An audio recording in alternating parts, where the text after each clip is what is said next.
Bah alors c'est parti, qu'est-ce qui se passe?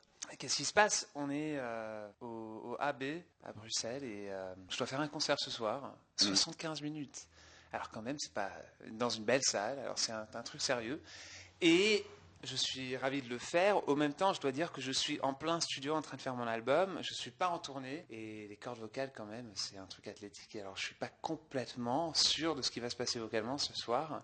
Et en plus, mon batteur, il n'est pas venu parce que il a décidé, mais je sais pas, vraiment c'est très inconvénient, il a décidé d'avoir un bébé aujourd'hui. Et ensuite, et aussi mon bassiste, il n'est pas avec moi parce qu'on n'était pas en tournée, alors il est parti avec Lily Allen. Et mais il va revenir, mais pour l'instant, il n'est pas là. Et aussi, un autre ingénieur ne pouvait pas venir parce qu'il était malade.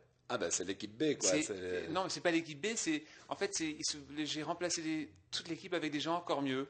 Non, mais c'est juste qu'on a jamais joué ensemble. Mhm. Alors ce soir, 75 minutes hors de tournée avec la moitié de l'équipe qui n'est pas l'équipe normale. Ça va être rock'n'roll. Ça va être, bon, j'espère. Mais en même temps, tu es toujours très à l'aise sur scène dans l'impro, etc. Donc ça va donner des moments très drôles à mon Ouais, avis. exact, c'est ça ce que je pense. Ouais, Je me rassure de cette manière. Je me dis, il faut être préparé pour être drôle, parce ouais. que sinon je pleure. Mais c'est ce que les gens, je pense, que c'est ce que les gens aiment bien, c'est voir presque les failles, Oh, parce que des choses, même en work in progress, je suis et tout, c'est d'accord. gay. Je pense qu'il faut être très clair et très honnête avec le public et dire exactement ce que je viens de te dire. Et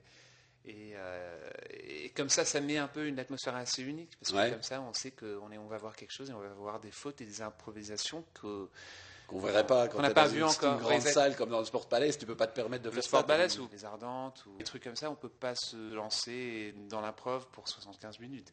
Hmm. Parce non, il y a pas de tolérance pour ça. Non, non, bien sûr. C'est pas la bonne, c'est pas l'atmosphère. Non, exactement.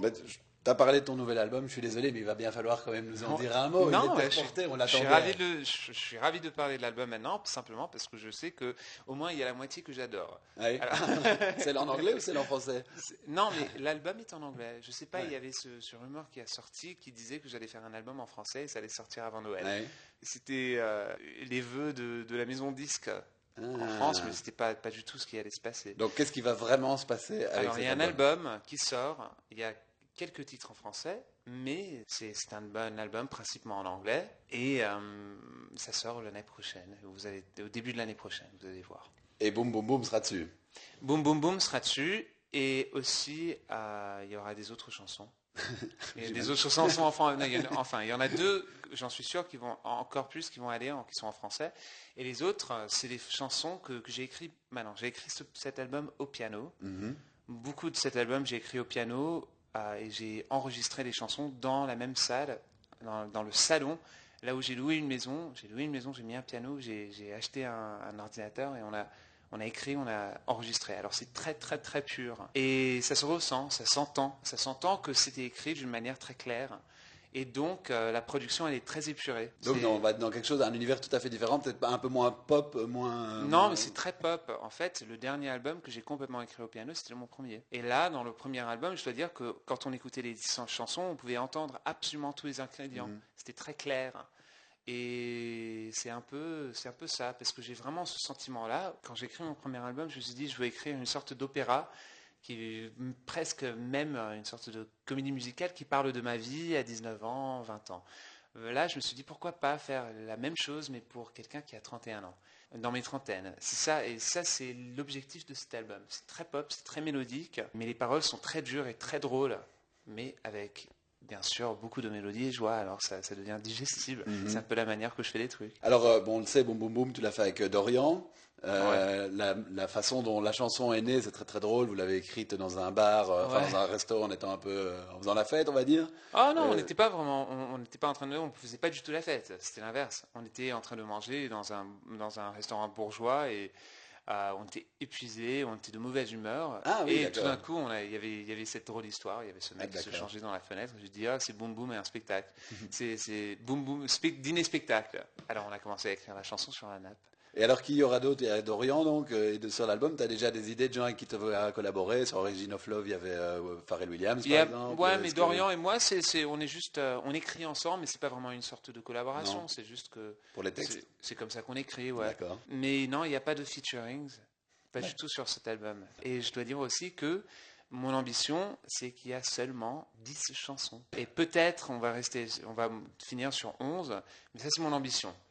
Ce qui va se passer après ça, je sais pas, mais vraiment la discipline de choisir simplement 11 chansons, ça prend du courage, je pense. Et aussi, ça peut donner quelque chose de très on dit distillé. Le concept est très clair. Ah oui, oui. Quand il y a 10 ou 11 chansons, Ouais. c'est comme un album dans les C'est années carré. 60. Ouais, c'est ça. C'est presque un concept album, quoi. Presque, ouais. Alors, juste par rapport à The Voice, je voulais savoir si ce rôle de coach. Est-ce que j'ai tourné tous mes conseils de coach sur moi-même? Non, mais c'est exactement ça ce que je me demande en fait. Même si c'est pas la question, je dois dire que oui. Est-ce que ça t'a apporté quelque chose dans l'écriture, dans la création, etc. Ou bien pas du tout, parce que c'est juste un travail sur la voix et que ça, à ce niveau-là, tu n'avais pas de leçons à te Non, voir. parce que quand on est en train de parler du chant, quand on parle de la musique, on se rend compte qu'il y a souvent des trucs qu'on oublie nous-mêmes. Et moi, que j'oubliais moi-même. Et donc, ouais, ça m'a remis un peu dans ce contexte de la discipline de la musique, parce que vraiment, ça sort de ça. Et aussi de l'efficacité d'un interprète. Et ce qu'on pense dans la tête quand on est en train de chanter n'est pas exactement ce qui se ressent. Et ça, c'est quelque chose d'étonnant, parce que pour moi, le truc le plus impressionnant dans toutes les missions, même qui continue, parce qu'il y a beaucoup, c'est très excitant pendant les auditions à l'aveugle, et ensuite il y a beaucoup de gens qui disent que ça tombe un peu quand ça rentre dans les lives. Mais il y a un ingrédient qui s'en va pas, c'est cette idée que il y a des gens qui savent comment communiquer, et il y a des gens qui ne savent pas comment le communiquer. Et il y a aussi, on peut voir un peu l'évolution d'un interprète. Et ça, je trouve ça super intéressant. Je dois dire que, ouais, quand je viens de faire mon soundcheck maintenant, et je me disais, non, il ne faut pas faire ça, parce que tu penses que ça t'aide, mais en fait, pour le public, ça embrouille. Ouais, et tu auras le temps de le faire encore la saison prochaine? On verra. On verra. Là, je suis en studio à fond, parce que je ne veux pas trop attendre avec cet album, parce qu'il est vraiment un album qui parle de ma vie en ce moment-là. Et aussi, je sais que, franchement, on sait très bien qu'on peut passer 3 ans en train de faire un album, ou 1 an ou 6 mois, et franchement, à la base, quand on a une idée, le temps devient un ennemi. Ouais. Eh bien, merci beaucoup. Et attends. Oui, quoi? On doit parler de ton fils. Ah, bah oui. Qu'est-ce qu'on doit dire? On a le droit ou non? Ah oui, on a le droit, bien sûr. Alors, est-ce qu'on explique l'histoire un peu? Vas-y, je t'en prie. Okay. Dis bonjour, premièrement. Le stagiaire. Dis bonjour. Et tu as 13 ans maintenant, n'est-ce pas? Ouais. Et la première fois qu'on s'est rencontrés, c'était quand tu avais 8 ans ou quelque chose comme ça. Et chaque fois, après que je faisais un concert, ton fils, il venait avec toi, il me donnait sa critique. Et je me souviens, une fois il est rentré, il a dit c'était pas aussi bien, mais ça va, parce qu'il y avait des éléments qui étaient ok. Et ensuite il est revenu, il m'a dit ah ouais, ce soir c'était bien, ce soir c'était pas bien. Chaque fois tu me donnes tes conseils. Alors ce soir, coach, c'est à toi de me dire après le show si c'était bien ou pas.